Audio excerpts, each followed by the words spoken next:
الحمد لله رب العالمين والصلاة والسلام على خاتم النبيين وعلى آله وأصحابه أجمعين. أما بعد فأعوذ بالله من الشيطان الرجيم. بسم الله الرحمن الرحيم. يريدون ليطفئوا نور الله بأفواههم والله متم نوره ولو كره الكافرون.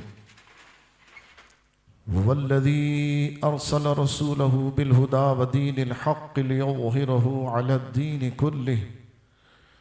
الدين كله ولو كره المشركون. صدق الله مولانا العظيم وبلغنا رسوله النبي الكريم ونحن على ذلك لمن الشاهدين والشاكرين والحمد لله رب العالمين. هو الحبيب الذي ترجى شفاعته لكل هول من الأهوال مقتحم. يا رب بالمصطفى بلغ مقاصدنا واغفر لنا ما مضى يا واسع الكرم. يا رب صل وسلم دائما أبدا على حبيبك خير الخلق كلهم. لي خمسة أطفي بها حر الوباء الحاطمة المصطفى والمرتضى وابناهما والفاطمة. غوث اعظم بمن بيسر اسامہ مدد قبلہ دی مدد کعبہ ایما مدد انتظار کرم تست من عینی را. اے خدا جو خدا بینو خدا دا مدد آمین. انتہائی واجب الاحترام صاحب صدر محفل مخدوم و محترم مجاہد ملت مناظر اسلام صاحب کتب کثیرہ اور قبلہ حضور سیدی و سندی مرد مومن مرد حق علامہ سید شاہ تراب الحق قادری رحمۃ اللہ تعالی علیہ کے الفاظ جو میرے کانوں میں گونج رہے ہیں کہ اگر ہم سے کوئی مناظرے کا کراچی میں کہتا ہے، کوئی بڑے سے بڑا بھی آ جائے ٹیڑے منہ والا، کوئی 24 نمبری کوئی 2 نمبری، تو ہم بھی کہتے ہیں ہمارے پاس بھی اللہ تعالیٰ نے شعر عطا کیا ہے، اور وہ نام حضرت پیر صاحب قبلہ دامت برکاتہم اللہ لیا ہے. نعرہ تکبیر، نعرہ رسالت، یا رسول اللہ صلی اللہ علیہ وسلم، نعرہ غوثیہ، یا غوث اعظم، سیدی و مرشدی، یا نبی صلی اللہ علیہ وسلم. ماشاءاللہ قبلہ شاہ صاحب کو اللہ تعالیٰ نے بڑی صلاحیت عطا فرمائی ہے، اور آپ اردو میں کم عربی میں زیادہ کلام فرماتے ہیں. ماشاءاللہ بڑی گرفت ہے، استدلالی کیفیت ہے، اور اپنے مریدوں پر بڑی شفقت فرماتے ہیں. سلسلہ سیفیہ کے کراچی میں آپ نگران ہیں، نگہبان ہیں، اور آج کل علیل ہیں. دعا کریں اللہ تعالی حضرت کا سایہ صحت کے ساتھ دراز فرمائے. یہ وہ چند لوگ ہمارے اس وقت اللہ نے ہمیں کرم سے ہمیں عطا کیے ہیں کہ جن میں آج بھی مسلک کا تسلب غالب ہے، جو صلح کلیت کے زہر سے بالکل بچے ہوئے ہیں، اور جو اس امت کی کشتی کو بچانے کا کام کر رہے ہیں. اللہ تعالیٰ ایسے اکابر کا سایہ ہمارے سروں پر دراز فرمائے. میں شکریہ ادا کرتا ہوں حضرت قبلہ علامہ عارف کمال صاحب قبلہ سیفی دامت برکاتہم اللہ علیہ، حضرت قبلہ میرے مخدوم و محترم عرفان کمال سلطانی صاحب قبلہ دامت برکاتہم اللہ علیہ، اور اہل محفل کا کہ انہوں نے اس فقیر کو یہ موقع دیا. اس تمہیدی گفتگو کے بعد، کیونکہ وقت بہت ہی قلیل ہے میرے پاس، اور بات میں نے اتنی طویل کرنی ہے کہ اس وقت کو کیسے اس میں سمیٹوں. بہرحال حصول برکت کے لیے جو کہہ سکا وہ کہتا ہوں. بات بہت طویل ہے. بات ہے سیدنا آدم علیہ السلام سے شروع ہوتی ہے اور آج تک آتی ہے. اب بتائیے کتنے ہزار سال. ایک تحقیق کے مطابق 7,000 برس، ایک تحقیق کے مطابق 12,000 برس. سیدنا آدم علی نبینا علیہ الصلاۃ والسلام کے وجود مسعود سے لے کر آج تک میں جو فاصلہ ہے وہ اتنے ہزار برس کا ہے. چلیے جتنا بھی ہے، ابتدائے بشریت سے لے کر آج تک میں نے زمانے کو سمیٹنا ہے اور بات کرنی تھی. میرے رب نے فرمایا، پہلے قرآن کا فرمان سنیے، اور میں یہ بات ضرور بتاتا ہوں ہر جگہ. شاہ صاحب کے سامنے تو میں طالب علمانہ اپنا سبق سنا رہا ہوں، آپ کے سامنے ایک نئی جہت کو پیش کرنے کی کوشش کرتا ہوں.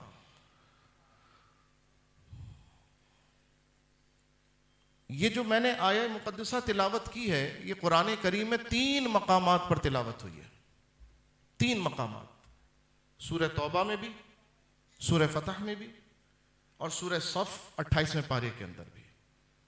اب جب ایک ہی مضمون قرآن میں 3 دفعہ آ رہا ہو تو اندازہ لگائیے کہ تکرار ہونے سے کلام کی اہمیت بڑھ جاتی ہے. کلام کی اہمیت بڑھ جاتی ہے. شاہ ولی اللہ محدث دہلوی جب اس آیت کا ترجمہ کر رہے تھے تو آپ نے فرمایا کہ اس آیت کو قرآن کی دیگر تمام آیات میں وہ حیثیت حاصل ہے جیسے کعبے کو طواف کرنے والوں کی درمیان، یعنی جس طرح کعبہ مرکز ہے اور طواف اس کے گرد کیا جاتا ہے، کہتے ہیں یہ آیت قرآن کی مرکز ہے اور ساری آیتیں اس کے گرد گھوم رہی ہیں. اب اس دوسرے حوالے سے یہ بھی اندازہ ہوا کہ یہ آیت کتنی اہم ہے. جب اتنی اہم ہے تو پھر توجہ کے ساتھ سننی ہے آپ نے. ارشاد باری تعالیٰ ہوا، یریدونا، یہ سارا عالم کفر مل کر یہ چاہتا ہے، یہ جتنے کافر ہیں کیا چاہتے ہیں؟ لِيُطْفِئُوا نُورَ اللَّهِ بِأَفْوَاهِهِمْ، اللہ کے نور کو اپنے منہ سے بجھا دیں. یہ سارے کافر مل کر کیا چاہتے ہیں؟ اللہ کے نور کو اپنے منہ سے بجھا دیں.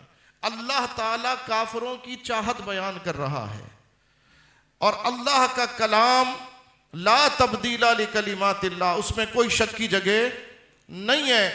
جب رب نے فرما دیا تو یہ طے ہو گیا کہ کافر بظاہر ہم سے کتنا بھی ہنس کے ملے، کافر بظاہر ہمیں کیسے کیسے تمغے دے دے، کافر کے ساتھ ایک وقت ڈنر کرنے کے لیے ہم ترسیں اور تڑپیں، ہم کافر کی خوشی کے لیے لبیک یا رسول اللہ کا نعرہ لگانے والوں پر گولیاں چلا دیں، ہم چاہے کچھ بھی کر لیں، لیکن یاد رکھنا رب کا کلام بالکل صاف ہے.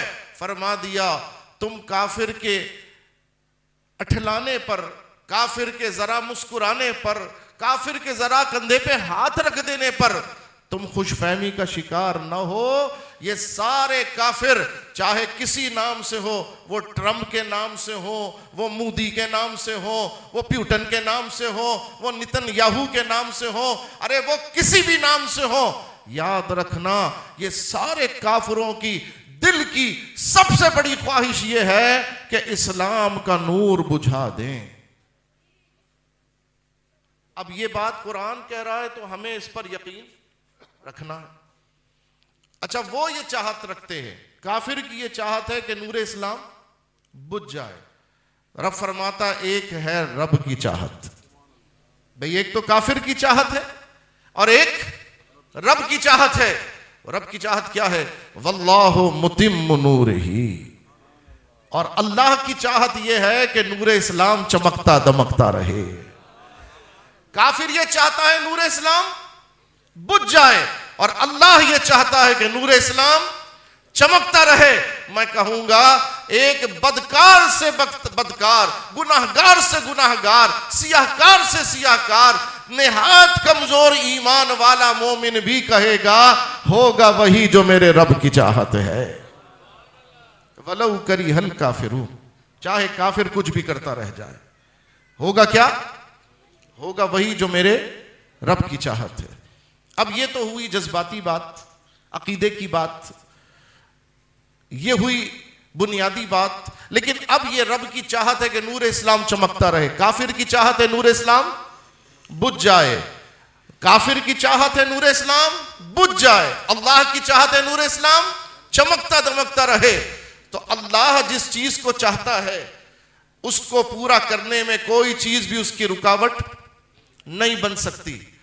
جب وہ اس کی چاہت ہوتی ہے تو یاد رکھو اس کی چاہت پوری کرنے کا ایک طریقہ تو ڈائریکٹ ہے، اور وہ طریقہ ہے قدرت کے ذریعے۔ یعنی جب اللہ کسی کام کا ارادہ کرتا ہے، سورہ یاسین میں اللہ نے فرمایا نا، جب اللہ کسی کام کا ارادہ کرتا ہے فرماتا ہے کن، فوراً وہ چیز فیکون، وہ چیز ہو جاتی ہے۔ اللہ جس کام کا ارادہ چاہتا ہے فرماتا ہے، بولیے، وہ کام ہو جاتا ہے، فیکون۔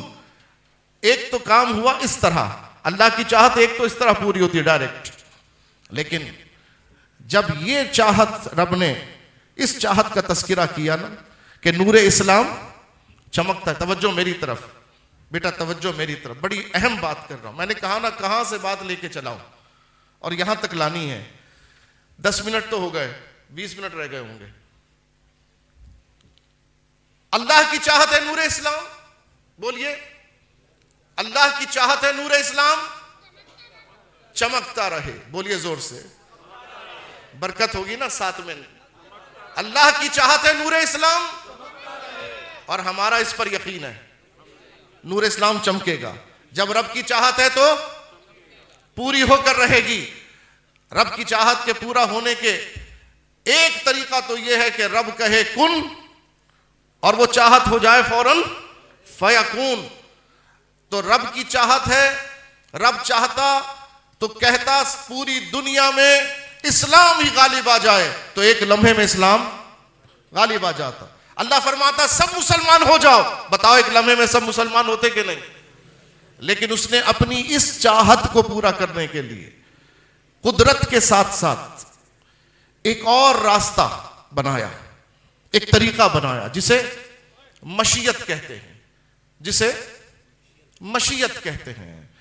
اس مشیت کے تحت اللہ نے ایک نظام وضع فرمایا۔ سن لو، اللہ نے ایک نظام، دیکھو چاہت ہے اللہ کی کہ نور اسلام، اس چاہت کو پورا کرنے کے لیے اس نے کن نہیں فرمایا، قدرت کا اظہار ڈائریکٹ نہیں کیا، سب کو ایک لمحے میں ہدایت نہیں دے دی، بلکہ اس نے ہدایت انسانی کے لیے اپنی پیاروں کی ایک جماعت کو منتخب فرمایا۔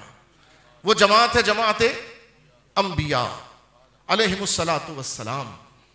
اس کے پہلے سرخیل ہیں دنیا میں لباس بشریت کے اندر سیدنا آدم علیہ الصلاۃ والسلام۔ حضرت آدم تشریف لے کر آئے، اب بشریت کا آغاز ہوا، یعنی لوگ بننا شروع ہوئے، بنی آدم ہوئے، آدمی بنے، لوگ بنے، لیکن پھر انہی میں پھر گمراہی بھی آئی۔ حابیل و قابیل کا معاملہ آیا، اسی طرح دیگر مسائل پیدا ہونے شروع ہوئے، پھر کفر و ایمان کا معاملہ شروع ہوا آگے بڑھ کر۔ تو اب انبیاء آتے رہے، کفر کو مٹاتے رہے، اسلام کو پھیلاتے رہے، سلسلہ چلتا رہا چلتا رہا چلتا رہا، حتیٰ کہ کتنے انبیاء تشریف لائے؟ کم و بیش 1,24,000 انبیاء دنیا میں تشریف لائے، اور سب یہی کرتے رہے کہ نور اسلام چمکتا رہے۔ اللہ کی چاہت کو پورا کرنے کے لیے نبوی انتظام ہوتا رہا، نبوی انتظام ہوتا رہا۔ ہر نبی کے دنیا میں آنے کا مقصد یہ تھا کہ نور اسلام، ہر نبی اس کو چمکانے میں اپنا کردار ادا کرتا رہا۔ سبحانہ، کبھی وہ واقعی پورے کائنات کے مطلع پر اسلام کی کرنیں چھاتی رہیں، جیسے سیدنا سلیمان علیہ السلام کا دور آیا، جیسے بعض ایسے ادوار آئے کہ جس میں پوری روئے زمین پر ایک ہی نظام تھا، اور وہ تھا نظام اسلام۔ لیکن کبھی وہ کسی حصے میں، کبھی وہ کسی حصے میں چلتا رہا معاملہ، چلتا رہا معاملہ، حتیٰ کہ وہ آ گئے جن کے سبب سے یہ سب کچھ بنا ہے، وہ تشریف لے آئے۔ پہلے تو ایک نبی کا کام ابھی پورا نہ ہوتا تو دوسرا نبی آ جاتا، دوسرے نبی کا کام پورا ہونے کو ہوتا تیسرا آ جاتا، تیسرے کا کام پورا ہونے کو ہوتا تو چوتھا آ جاتا، بلکہ ایک ایک وقت میں 2 نبی، 3 نبی بھی ہوتے۔ لیکن اس طرح سلسلہ چل رہا تھا، نبی کے بعد نبی، نبی کے بعد نبی، نبی کے بعد نبی، حتیٰ کہ وہ آ گئے جنہوں نے کہا میرے بعد کوئی نبی نہیں، وہ آ گئے جنہوں نے کہا میرے بعد انا خاتم النبیین لا نبی بعدی، میں آخری نبی ہوں، میرے بعد کوئی نبی۔ تو اب دیکھنا یہ ہے، کیا جب نبیوں کا سلسلہ ختم ہو رہا ہے، حضور علیہ السلام پر نبوت کا سلسلہ ختم ہو گیا ہے، تو کیا دین تخت پر آ چکا ہے؟ کیا روئے زمین پر دین تخت پر آ چکا ہے؟ تو ہم دیکھتے ہیں کہ حضور علیہ السلام نے اپنے دور مبارک میں ریاست مدینہ تو قائم فرمائی، جزیرت العرب کے مطلع پر تو دین تخت پر آ گیا، قرآن ریاست کا آئین اور دستور بن کر چمک رہا ہے، لیکن ابھی یورپ اسلام کی روشنی سے منور نہیں ہوا ہے، ابھی ایشیا اسلام کی روشنی سے منور نہیں ہوا، افریقہ اسلام کی روشنی سے منور نہیں ہوا، رشیا اسلام کی روشنی سے منور نہیں ہوا، ابھی آسٹریلیا اسلام کی روشنی سے منور نہیں ہوا، ابھی جزیرت العرب تک ریاست مدینہ کے احکام چل رہے ہیں، اور حضور علیہ السلام وصال فرما گئے۔ حالانکہ انبیاء کی آمد کا مقصد قرآن نے بیان فرمایا، یہ نبی اس لیے دنیا میں تشریف لائے، آئے میں آیت پڑھ کے سناتا ہوں، یہ آیت پورے قرآن کی سب سے مرکزی آیت ہے۔ رب نے فرمایا هو الذی ارسل رسولہ، وہی ہے جس نے اپنے رسول کو بھیجا۔ کیسے بھیجا؟ شانوں کے ساتھ بھیجا، بالہدا و دین الحق، ہدایت اور دین حق کے ساتھ بھیجا۔ کیوں بھیجا؟ اب سوال یہ ہے کہ یہ نبی کیوں آئے؟ یہاں اللہ نے صرف حضور کے آنے کی وجہ اور سبب نہیں بیان کی، بلکہ حضور نے پوری جماعت انبیاء کے آنے کا سبب بیان کیا۔ ہاں، رہبر و رہنما سے بات ہو جائے تو پورے تمام افراد کی گویا کہ نمائندگی ہو جاتی ہے۔ اللہ اکبر۔ سردار کی مثال دے دی جائے تو سب کی باتیں ہو جاتی ہیں۔ میرے آقا کے لیے رب نے فرمایا یہ محبوب بالہدا و دین الحق کا تاج سجا کر اس لیے تشریف لائے ہیں لِيُظْهِرَهُ عَلَى الدِّينِ كُلِّهِ، عام معنی اس کے یہ ہے تاکہ دین حق کو سارے ادیان باطلہ پر غالب فرما دیں۔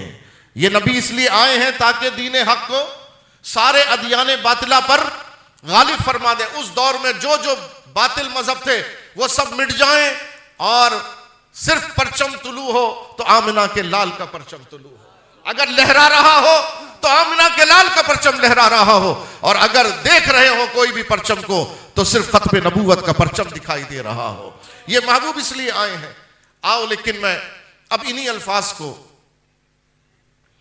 اس دور کے عظیم مجاہد اور ہم سب کے دلوں کی دھڑکن، وہ نقش بندی ہو، وہ قادری ہو، وہ چشتی ہو، وہ سہروردی ہو، سب کے لیے محبوب امیر المجاہدین علامہ حافظ خادم حسین رضوی رحمت اللہ تعالی علیہ۔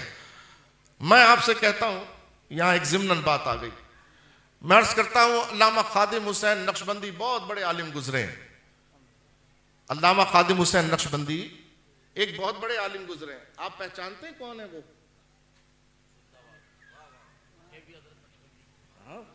حضرت نقشبندی تھے، تبھی تو میں نقشبندی کہہ رہا ہوں۔ علامہ خادم حسین نقشبندی بہت بڑے عالم گزرے ہیں۔ آپ حیرت سے میرا منہ دیکھ رہے ہیں، اور اگر میں کہوں علامہ خادم حسین رضوی بہت بڑے گزرے ہیں تو ابھی مسکرا دیں گے آپ۔ کیا وجہ ہے؟ کیا وجہ ہے؟ نقشبندی تھے وہ، ان کی خانقاہ نقشبندیہ تھی، لیکن ان کا تعارف کوئی بھی نقشبندی سے نہیں جانتا، ان کا تعارف امام احمد رضا کے نام سے جانتا ہے۔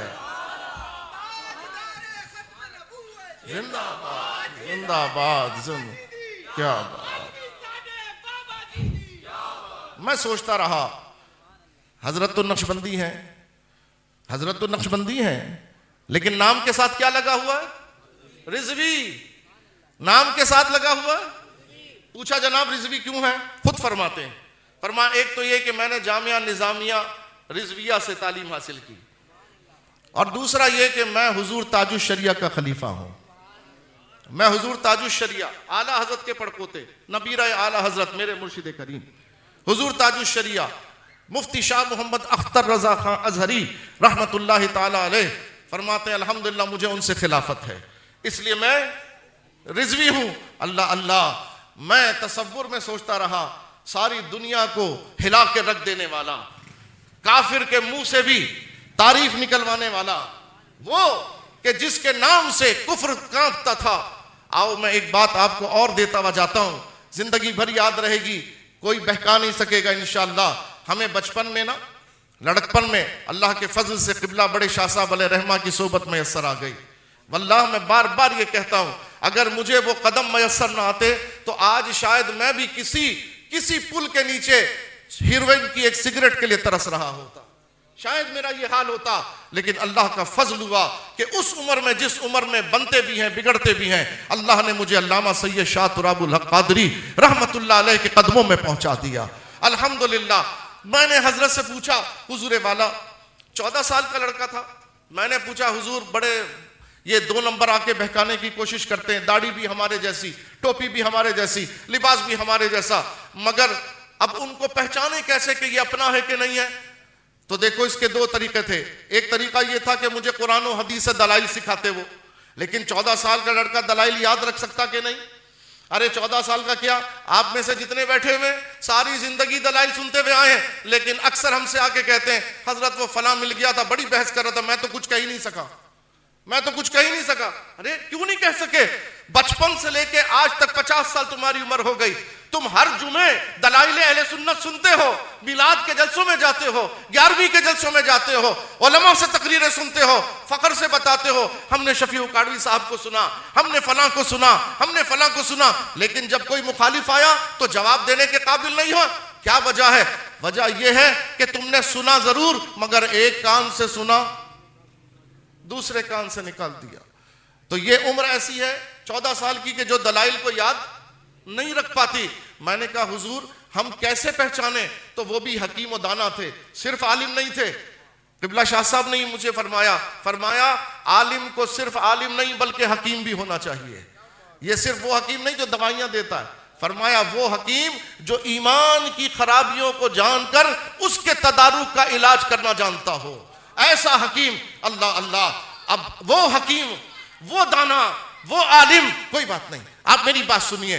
حضرت قبلہ شاہ صاحب نے فرمایا مولانا بس جب تمہیں کسی پر ڈاؤٹ ہو کہ لگ اپنا رہا ہے مگر ہے بھی اپنا کہ نہیں, اس سے دین لینا بھی چاہیے کہ نہیں, فرمایا اس کے سامنے امام احمد رضا کا نام لے لو.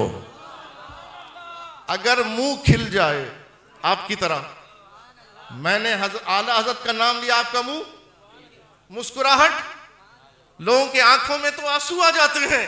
اللہ اللہ. فرمایا منہ کھل جائے سمجھنا لگ بھی اپنا رہا ہے بھی اپنا, اور اگر منہ بگڑ جائے یا ماتھے پہ بل آ جائے تو سمجھ لینا لگ اپنا رہا ہے مگر اندر سے فیوز نہیں ہے, اندر سے جل نہیں رہا, فیوز اڑ چکا ہے, فیوز جلنے والا نہیں ہے. اللہ اللہ سبحان اللہ. وہ بات ذہن میں تھی, ہم بڑے ہونے تک یہی دلیل دیکھتے رہے, ہمیں نہ قرآن پیش کرنے کی ضرورت پیش آئی نہ حدیث سنانے کی.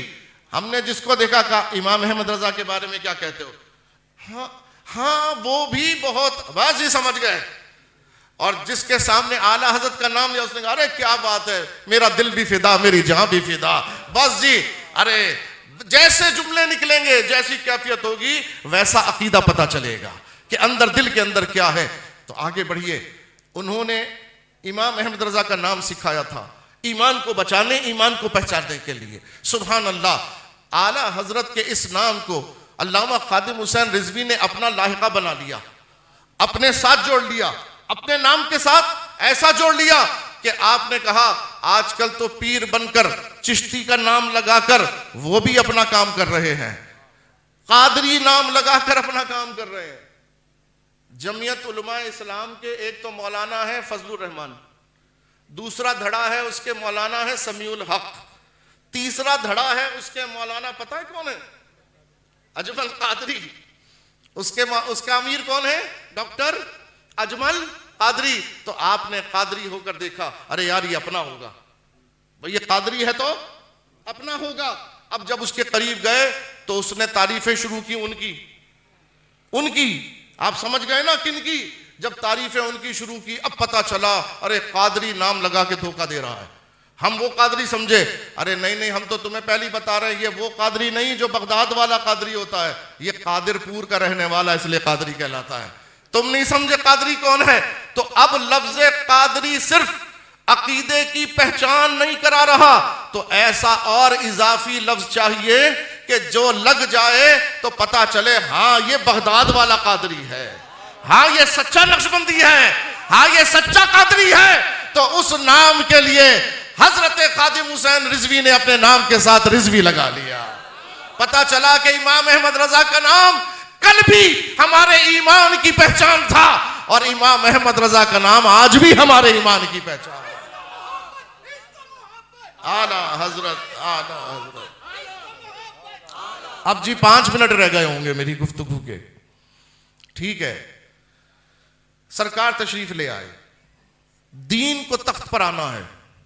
میں ان کے لفظوں کے اندر آپ کو بتاتا ہوں اس کا ترجمہ کہ امیر المجاہدین نے کیا ترجمہ کیا۔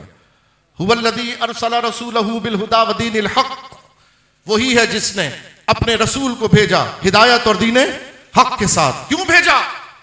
لیظہرہ علی الدین کلہ، عام ترجمہ ہم نے بتا دیا، تاکہ یہ دین اسلام کو سارے ادیان باطلہ پر غالب فرما دے۔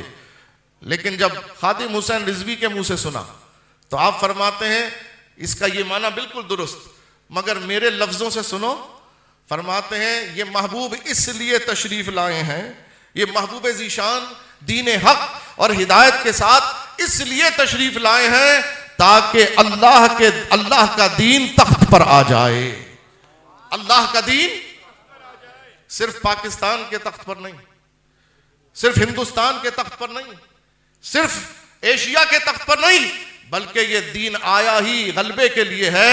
انشاءاللہ وہ وقت آنے والا ہے جب پوری روئے زمین پر صرف ایک ہی دین ہوگا، اور وہ ہوگا دین اسلام۔ وہ ہے ہماری منزل، وہ ہے ہماری دین اسلام تخت پر آئے گا۔ اب انبیاء تو یہ ڈیوٹی کرتے آئے، حتیٰ کہ ختم نبوت پر انبیاء کا معاملہ ختم ہو گیا، مگر ابھی دین پورے سرزمین کائنات پر نہیں آیا۔ تو اسے کون لے کر آئے گا؟ سنو حدیث مبارکہ۔ نبی کریم صلی اللہ علیہ وسلم ایک دن صحابہ کرام سے جلوہ گر ہوئے اور مخاطب ہوئے، فرمایا، حضرت ثوبان رضی اللہ تعالیٰ عنہ راوی ہیں، فرمایا اللہ نے مجھے زمین کے مشرق و مغرب دکھائے، زمین کے مشرق و یعنی پوری زمین دکھائی، اللہ نے مجھے پوری زمین کا نظارہ کرایا، اور اے میرے غلاموں تمہیں مبارک ہو، میں نے جو زمین دیکھ لی ہے نا، وہاں پوری زمین پر میری امت کا پرچم لہرائے گا۔ گویا کہ اب وہ کام کون کرے گا؟ وہ کام جو نبی کرنے آئے وہ کام کون کرے گا؟ وہ کام سرکار علیہ السلام کے صدقے سرکار کی امت کرے گی۔ وہ کام کون کرے گا؟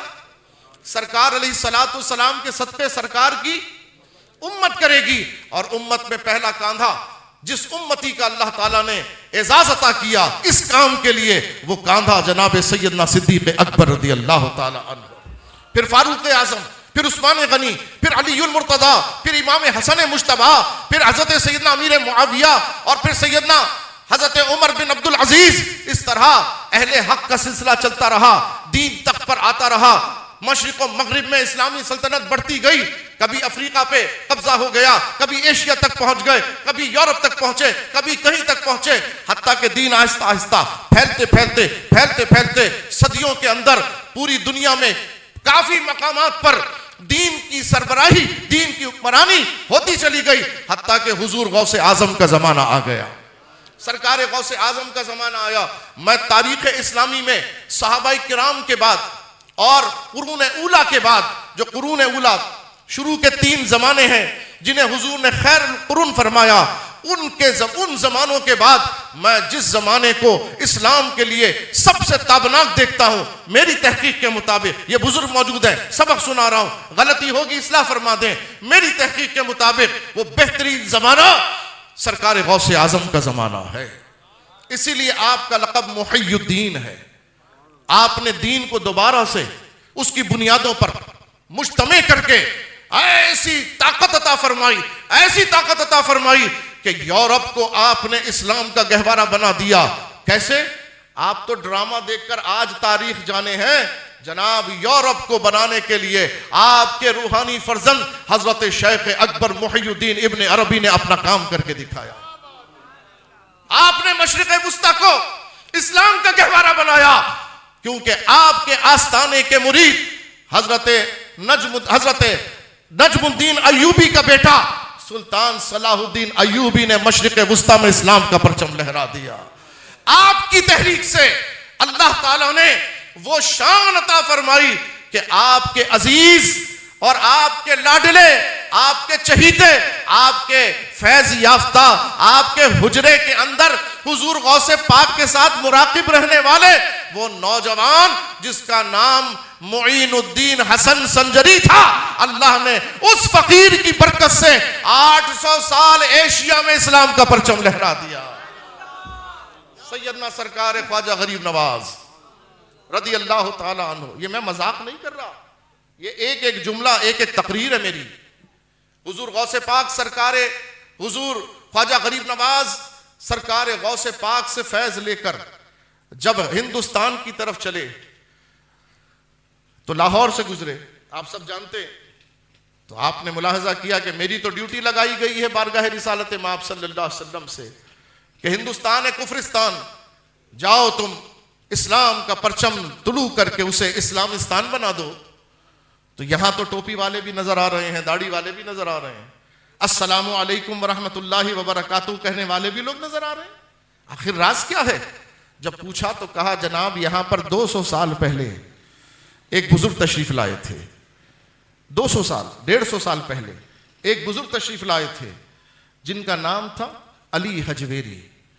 یہ سب ان کی برکتیں ہیں کہ اللہ نے لاہور کو اسلام کا گہوارہ بنا دیا ہے۔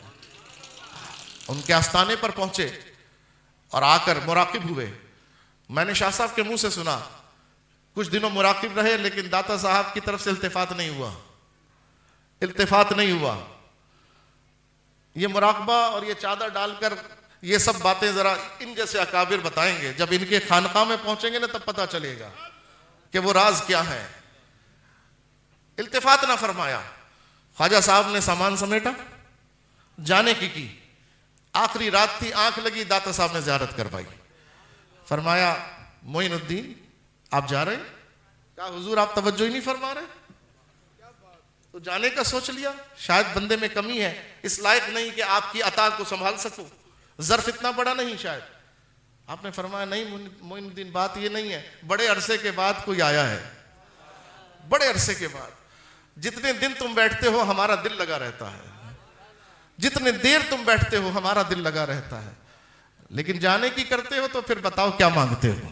آپ نے فرمایا سرکار کی خدمت سے ایک اعزاز عطا ہوا ہے، خدمت عطا ہوئی ہے، حضور دعا فرما دے اللہ مجھے اس میں کامل کر دے، اللہ مجھے اس میں کامیاب کر دے۔ فرمایا اللہ نے سرکار کی بارگاہ سے جو ڈیوٹی دی ہے، پوری روئے زمین کی روحانیت تمہارے پشت کے اوپر ہے، جاؤ اللہ کے حکم سے، اللہ تمہیں کامیابی دے گا۔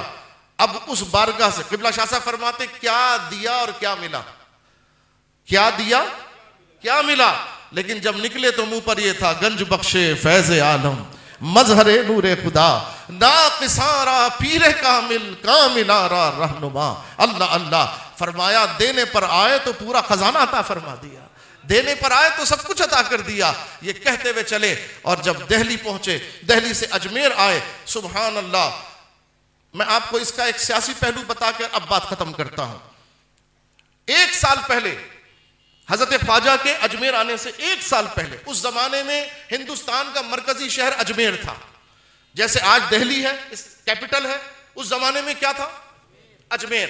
اجمیر کو وہی مقام حاصل تھا، حضرت نے بھی مرکز کا وہاں پہنچے، اسی کی طرف رجوع کیا، آستانہ بنایا، ایک نہر تھی جہاں سے شہر والے پانی پیا کرتے تھے، تالاب تھا آنا ساگر، اس کے کنارے آپ نے بھی کٹیا بنا لی، خانقاہ بنا لی، آپ کے ساتھ چند درویش تھے، اللہ اللہ کرنے لگے، لوگوں کو ترغیب دلانے لگے، لنگر جاری ہو گیا، غریبوں میں کھانا بٹنے لگا، اخلاق حسنہ کی مثالیں قائم ہونے لگی، سنت نبوی کے جلوے دکھائے جانے لگے، سبحان اللہ، لوگ جوق در جوق بابا جی کے گرویدہ ہونے لگے، جو پسے ہوئے طبقے تھے بابا جی کے غلام بننے لگے، جو ہندو تھے جو بتوں کے سامنے سر جھکاتے تھے اب وہ ایک خدا کے ماننے والے ہونے لگے، سبحان اللہ۔ تو کسی کو بھی یہ بات پسند نہیں آتی۔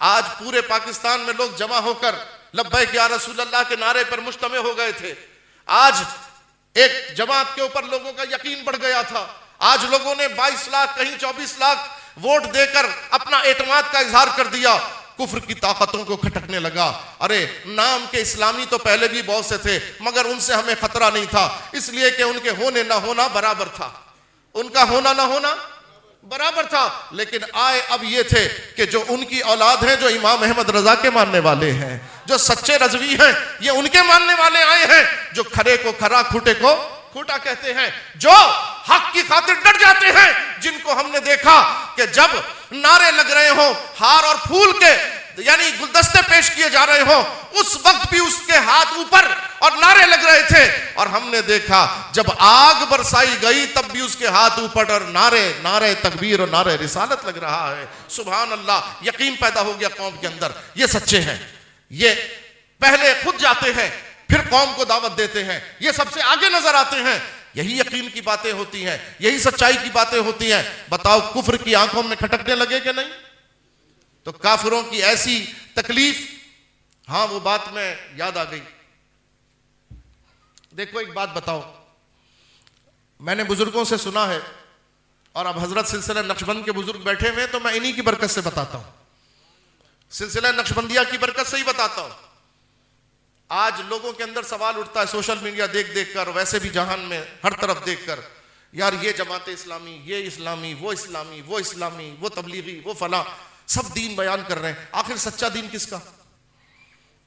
بھئی سبھی دین بیان کر رہے ہیں نا، تو میں کس کو سچا سمجھوں کہ کون واقعی وہ دین بیان کر رہا ہے جو منشاء الہی کے مطابق ہے، جو منشاء رسول کے مطابق ہے؟ طارق جمیل، طارق مسعود، شیعہ، اہل حدیث، کوئی اور؟ اب فرق کیسے کریں؟ شیعہ بن جاؤں معاذ اللہ، اہل حدیث بن جاؤں، ان کی تقریر سن کر یار بڑی اچھی تقریر لگی تو کیا ان کا ہو جاؤں؟ وہ جو فراڈیا انجینئر پلمبر اس کی تقریر سن کر اس کا ہو جاؤں؟ یا طارق مسعود جیسے گستاخ کی تقریر سن کر اس کا ہو جاؤں؟ اس کے شادیوں کے قصے سن کر اس سے فریفتہ ہو جاؤں؟ کس کی بات سنوں؟ کس کا اسلام درست ہے؟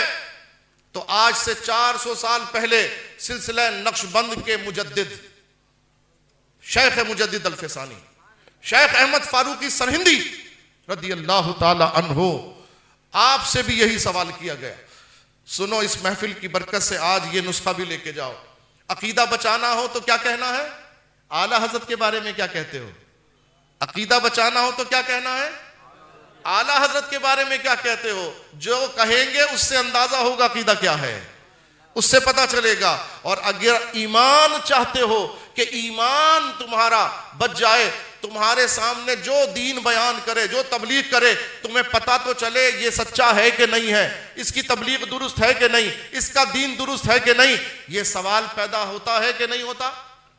سب کے ذہنوں میں ہوتا ہے نا؟ آؤ اس کا جواب آج لے لو، بہت آسان، اور میں تو تجربہ بھی ابھی ہاتھ کے ہاتھ محفل کے اندر کرا سکتا ہوں، اس کا مشاہدہ بھی کرا سکتا ہوں۔ عزیزان گرامی، اگر کوئی آپ سے پوچھے ہم کس سے دین لیں، مولانا فضل الرحمان صاحب سے دین لیں، ہم جماعت اسلامی سے دین لیں، یا ہم تحریک لبیک سے دین لیں، مولانا خادم حسین رضوی جو دین بیان کرتے ہیں وہ سچا ہے، یا یہ جو دین بیان کرتے ہیں یہ سچے ہیں، کس سے دین لیں؟ تو علامہ حضرت شیخ مجدد الفسانی نے جب یہ سوال سنا اپنے دور کے لوگوں کے حساب سے، آپ نے جواب دیا، بہت آسان ہے اس کا جواب، کہا حضور یہی تو سب سے مشکل ہے، فرمایا یہ دیکھو کس کا دین کافر کو ہضم نہیں ہو رہا، کس کا دین بیان کرنا کفر کو قبول نہیں ہے۔ بولیے آج دیکھو میں اس کی ایک مثال دینا چاہوں آزمانے کے لیے، مثال دینا چاہوں. ابھی اسی وقت کتنے نوجوان جن کے پاس فیس بک ہوگا؟ ہے نا نوجوان بھائی؟ میں سب کے ہاتھ نہیں کھڑے کروا رہا. کتنے ہیں جن کے پاس انسٹاگرام موجود ہوگا؟ ٹھیک ہے، یہ جو انسٹاگرام ہے، فیس بک ہے، یہ کس نے بنایا؟ کافروں نے بنایا. کافروں نے بنایا نا. وہ کافر کبھی یہ چاہے گا کہ سچا دین فیس بک سے نشر ہو؟ چاہے گا؟ کافر کیا چاہتا ہے؟ میں نے پہلے آیت پڑھ کے سنائی، یریدون لیطفئوا نور اللہ بافواہہم. کافر یہ چاہتا ہے کہ نور اسلام بجھا دے. تو کافر یہ چاہتا ہے کہ نور اسلام بجھا دے، تو وہ کیا فیس بک اپنا آلہ اس لیے بنائے گا کہ اسلام کا نور چمکے، صحیح اسلام پہنچے؟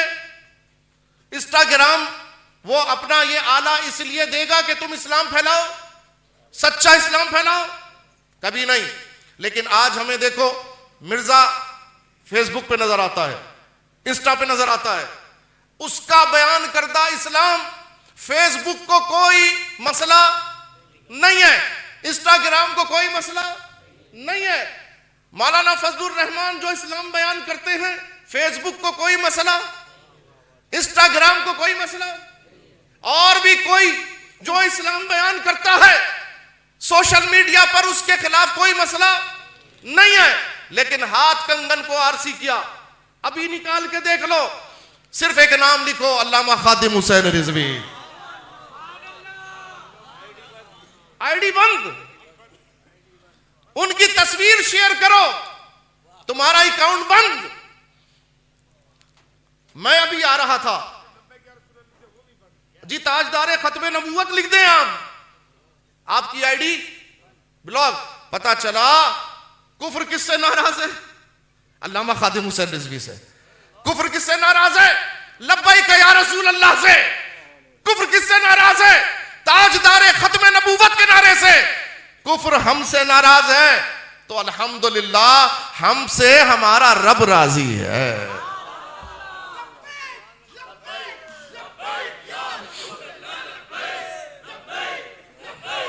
موبائل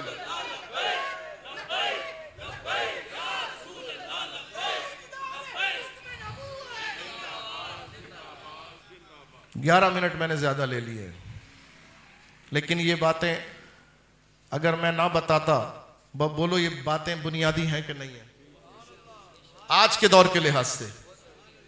اب آپ موبائل پہ اپنے چیک کرنا چاہیں نا، میں اگر جھوٹ بول رہا ہوں تو آپ ابھی چیک کر لو، نکالو انسٹاگرام، بناؤ آئی ڈی. ارے شیر تو شیر ہوتا ہے، خادم حسین رضوی تو خادم حسین رضوی ہے. تم سعد حسین رضوی کا نام لکھ کے دیکھ لو، شیر کا بچہ بھی شیر ہوتا ہے.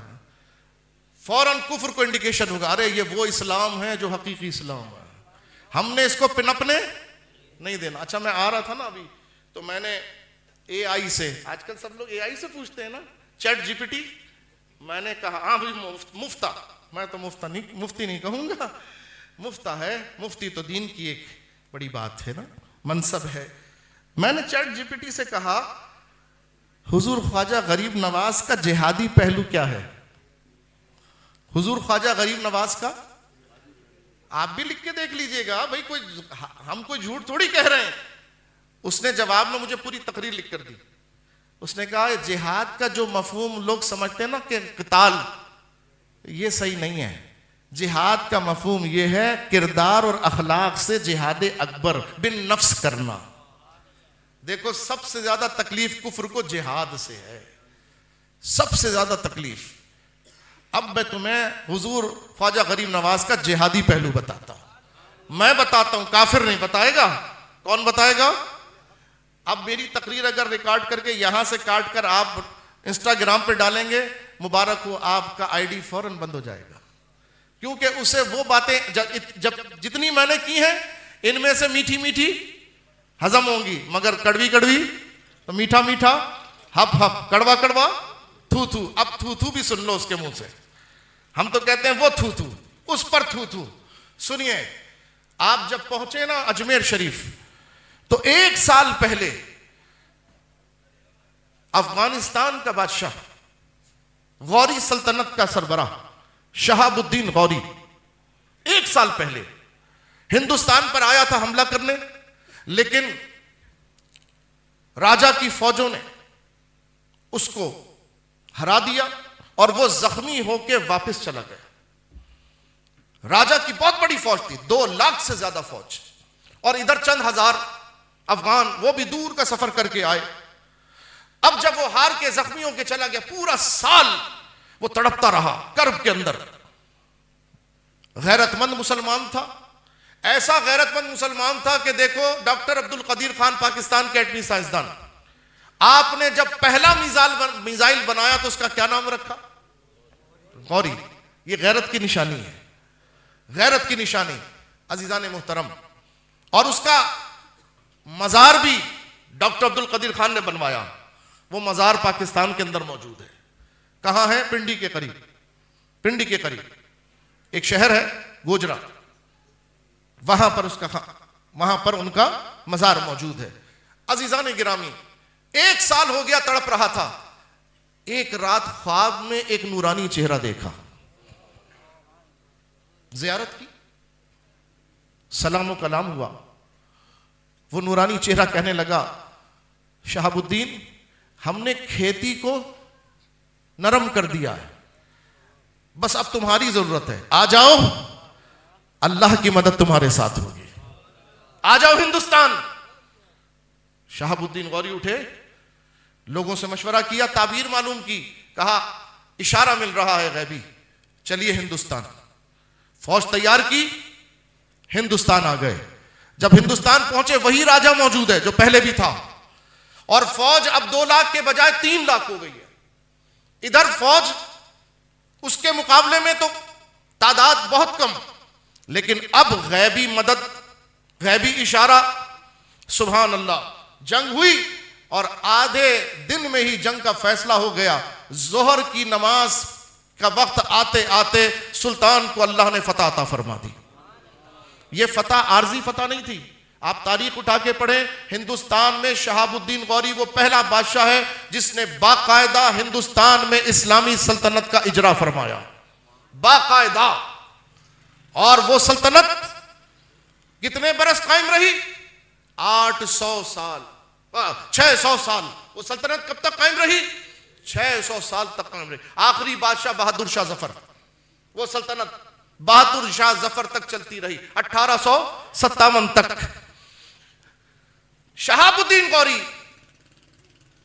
جب فتح کر چکے اجمیر میں، نماز عصر کا وقت آیا تو دیکھا کچھ داڑھی والے، ٹوپی والے نظر آ رہے ہیں جو مقامی ہیں۔ کہا کیا یہاں پر ہم سے پہلے بھی کوئی آ چکا ہے؟ کہا بالکل جناب، بہت سے لوگ آئے، پہلے سے دین آتا رہا، مسلمان آتے رہے۔ کہا نہیں، اس علاقے میں کوئی ہے؟ کہا جناب وہ ایک بزرگ ہیں جو آئے تھے باہر سے ابھی کچھ عرصہ پہلے، ان کی تبلیغ سے، ان کے کردار سے، ان کے اخلاق سے، ان کی تبلیغ کے ساتھ بہت سے لوگ وابستہ ہو گئے۔ کہا چلو ہم ان کے پیچھے نماز پڑھتے ہیں۔ عصر کی نماز کا وقت تھا، نماز پڑھی، جب سلام پھیرا تو شہاب الدین غوری حیرت زدہ رہ گیا، کہنے لگا حضور یہ تو وہی چہرہ ہے جو خواب میں جس کی میں نے زیارت کی تھی، یہ تو وہی چہرہ ہے۔ اللہ اکبر، سبحان اللہ۔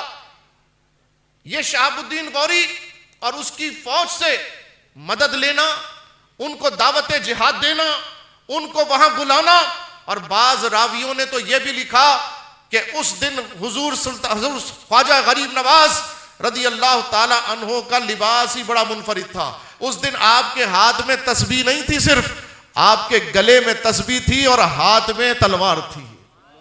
وہ فقیر جو خانقاہ میں لوگوں کو اللہ اللہ اللہ کراتا ہے، اللہ اکبر، جب جہاد کی باری آئی تو سب نے دیکھا وہ درویش خانقاہ سے نکل کر رسم شبیری ادا کر رہے تھے۔ سبحان اللہ، وہ ان کا احسان ہے۔ یہ وہی لوگ ہیں کہ جنہیں حضور کی امت میں منتخب کر دیا گیا ہے۔ یہ وہ منتخب شدہ لوگ ہیں کہ جن کے کندھوں پر اللہ تعالیٰ نے وہ سعادتیں عطا کی ہیں کہ جو سعادت اللہ نے اپنے مبارک انبیاء کی جماعت کو عطا فرمائی، یعنی دین کو تخت پر لانے کی۔ تو دین تخت پر آئے گا انشاءاللہ تعالی، وہ دین تک پر آنے کی ذمہ داری پہلے انبیاء کے کاندھوں پر تھی، اور اس کے بعد ان کے صدقے اللہ نے اس امت کے اوپر یہ سعادت عطا فرمائی۔ تمہارے کندھے پر بھی ہے، میرے کندھے پر بھی ہے۔ جس سطح پر، جس مقام پر، جس اسٹیٹس میں، جس منصب پر تم ہو، تمہارے ذمے کیا ہے کہ تم دین کو تخت پر لے کر آؤ۔ کیا کرو؟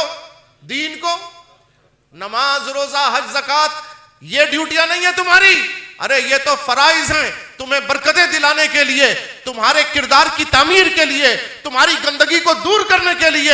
جب تمہاری گندگیاں دور ہوں گی نماز، روزے، حج، زکوٰۃ سے، اب تم جہاد کے میدان میں نکلو گے تو اللہ تمہاری زبان میں تاثیر پیدا فرما دے گا، تمہاری تبلیغ میں اثر پیدا فرما دے گا، تمہاری دعا میں اثر پیدا کر دے گا۔ آؤ حضور خواجہ غریب نواز رضی اللہ تعالیٰ عنہ کی مبارک سیرت سے یہ سبق لیتے ہوئے اپنی زندگی میں آج یہ عہد کر کے اٹھو کہ ہم نے بھی انشاءاللہ تعالیٰ اپنی زندگی کو جانوروں کی طرح نہیں گزارنا کہ صبح اٹھے، کھانا کھایا، دوپہر کا کھانا کھایا، رات کا کھانا کھایا، بچوں کے ساتھ معاملات کیے، بیوی بچوں کے ساتھ وقت گزارا اور سو گئے۔ نہیں نہیں، تم بیکار کے لیے نہیں پیدا کیے گئے، تمہیں اللہ نے اس عظیم کام کے لیے پیدا کیا ہے۔ دیکھو اگر تم کرنے پر آ گئے تو تمہیں میں سے صلاح الدین ایوبی نکلتے ہیں، تمہیں میں سے غوث اعظم ہیں، تمہیں میں سے خواجہ غریب نواز ہیں، تمہیں میں سے امام احمد رضا ہیں، تمہیں میں سے علامہ شاہ تراب الحق قادری ہیں، تمہیں میں سے علامہ خادم حسین رضوی ہیں۔ یہ کہیں آسمان سے اتر کر نہیں آتے، یہ ہمارے تمہارے درمیان رہتے ہیں۔ تو ہمیں یا تو یہ بننا ہے، یا ان کا نائب بننا ہے، یا ان کا دست و بازو بننا ہے۔ انشاءاللہ تعالی آئیے عہد کریں، اپنی زندگیوں کو بیکار نہیں جانے دیں گے۔ انشاءاللہ تعالی حضور خواجہ غریب نواز کی زندگی سے جو ہمیں سبق ملتا ہے، میں بھی آپ بھی حتی الامکان مرتے دم تک اس سبق پر عمل کرنے کی کوشش کریں گے۔ وآخر دعوانا ان الحمدللہ رب العالمین۔